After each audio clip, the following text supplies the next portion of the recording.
حضرت بلال رضی اللہ تعالیٰ عنہ کا ظلم سہنا۔ لکھا جاتا ہے کہ مکہ میں ایک حبشی وال ہوتا تھا، ہاں ہاں یہ وہ بندہ جس کا نام بلال ہوتا تھا، مگر مکہ میں ایک سردار بن خلف جس کا نام ہوتا تھا، بندہ تو یہ تھا اللہ کا مگر اس کا غلام ہوتا تھا۔ کچھ وقت گزرتا ہے تو اسلام کا ظہور ہوتا ہے، جب کلام سنتا ہے تو دل سے مجبور ہوتا ہے، دل سے مجبور ہو کر وہ اسلام لاتا ہے، بن خلف بھی پھر اس پر ظلم کا طوفان لاتا ہے، تپتی ریت پر ان کو سیدھا لٹایا جاتا تھا، سینے پر پتھر کی چٹان کو رکھوایا جاتا تھا، اسلام کو چھوڑ دو یا مر جاؤ وہ اسے دھمکاتے تھے،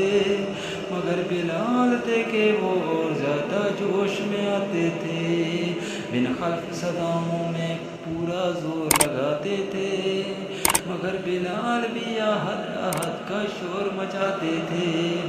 ادھر بن خلف نے پھر سارے کفار کو بلایا تھا، تو ابو جہل نے بھی آ کے اپنا زور آزمایا تھا، دن میں تپتی ریت اور رات کو کوڑے برساتے تھے، اور بچوں کو اکٹھا کر کے پھر پتھر برواتے تھے، کبھی دکھتے ہوئے انگاروں پر الٹاتے تھے، پھر بھی وہ عہد عہد کی رٹ لگاتے تھے۔ ایک شخص دن بلال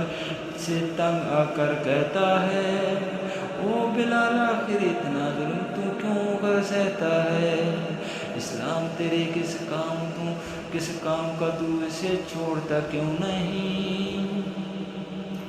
جو تیرا ساتھ نہیں دیتا اس سے تعلق توڑتا کیوں نہیں۔ وہ شخص یہ دلیل بڑے کمال سے دیتے ہیں، بلال بھی پھر جواب مثال سے دیتے ہیں، پہلے وہ مسکرائے اور پھر یوں فرماتے ہیں، بھائی آپ کو چیز جب مٹی سے بناتے ہیں، پہلے اس کو آپ ہر طرف سے ٹھوک بجاتے ہو، دھوپ میں خشک کر کے پھر بھٹی پہ چڑھاتے ہو، امتحان ہے اللہ کا مجھ کو وہ ٹھوک بجاتا ہے، میں اس کا بندہ ہوں وہ مجھ کو آزماتا ہے، وقت گزرتا ہے تو گھڑی گزرتی ہے،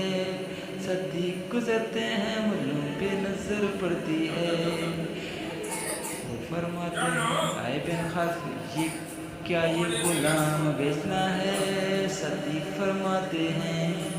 کیا تم خریدو گے، وہ تنگ بھی ہوتا ہے مگر تصدیق کراتے ہیں، میں خریدوں گا بتا کتنے لینے ہیں، وہ قیمت بتاتا ہے کہ اتنے لینے ہیں، قیمت ادا کر کے وہ حبشی کو آزاد کرتے ہیں، حبشی سیدھے جاتے ہیں اور محمد کے قدموں میں پڑتے ہیں، یہ سچی حکایت ہے اسے کہانی مت سمجھو، کوئی یوں ہی نہیں کہتا اسے روانی سمجھو۔